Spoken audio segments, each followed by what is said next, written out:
I know my dad knew how I felt about him, but I sometimes wonder, did I say the right things, use the right words, say enough? I found the answer in a letter written on February 3rd, 1972. My dear Miss Grumple, you know the very nicest thing I received in a long time? It was your altogether sweet and gentle note.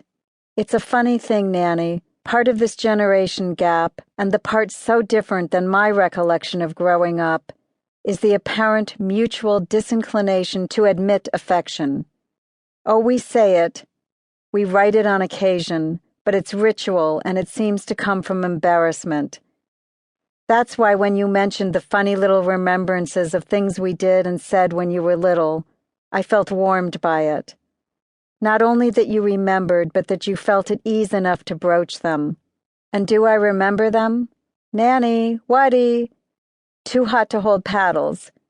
Daddy is my best boy, he kisses me and loves me. Daddy is my worst boy, he never kisses me or loves me. Nanny, I cherish them.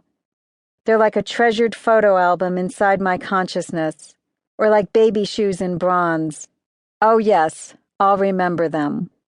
I'm sorry I couldn't get there this month. My trip to New York was one hectic day with no free time at all, and since returning it's been the same. Night gallery, ugh, the novel, and myriad recordings and stuff. I'm hoping that in March I can make the trip and we can eat and talk and reminisce. But no paddle holding if it's too hot. Mom's birthday today, I didn't do too well. 4 items, 2 returned, but she seemed pleased with what was left. Blouse and slacks.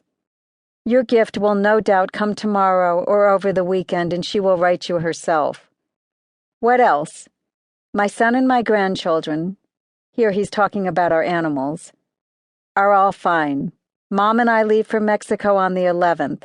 We're sending you addressed envelopes so you can write to us during the 2 weeks, and you'd better. Stop the long-distance telephoning, you hear? I don't mean to us. I mean to your far-flung social circle around the continent. Now I'm going to take a nap. I'm just about recovering from my cold and laryngitis. For a week I sounded like Augie Doggy, remember? Hey, Pops. You're loved, missed, cared for, and really cherished. Yo te amo, Rodmani. I am so fortunate to have kept many of my dad's other letters as well. Like touchstones, they offer comfort even after all of these years. March 12th. Dear Miss Grumple, I was sorry to have missed your call today. I was out buying clam chowder. To get aced out of talking to my young bunny by a bunch of clams in water. Anyway, the days grow short until you're back with us. We're looking forward to your trip probably as much as you are. Study, work, persevere, hang in tough. Much, much love, Dad. Rodman Rabbit.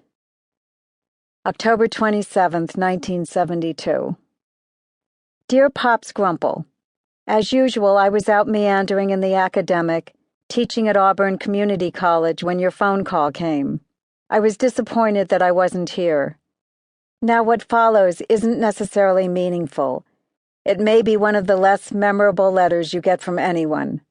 But I wanted you to hear from me, if only to make partial amends for my silence during your stay at McDuffie. You're getting pretty damned grown up and very lovely. Here's how I peg you, Anne Serling.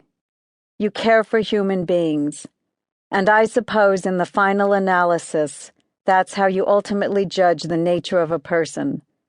Does he love or does he scar? And I don't think you'd knowingly scar anyone. Stick it out there. I can't support that exhortation with Socratic logic. The awful statistics of what happens to dropouts or much of anything supportive, except this. It's helping you. It's giving you a more one-to-one education and a hell of a lot better one than an oversized, deeply impersonal public high school. It's also providing you with friendships, which you, as an expert on friends, must realize are close and special.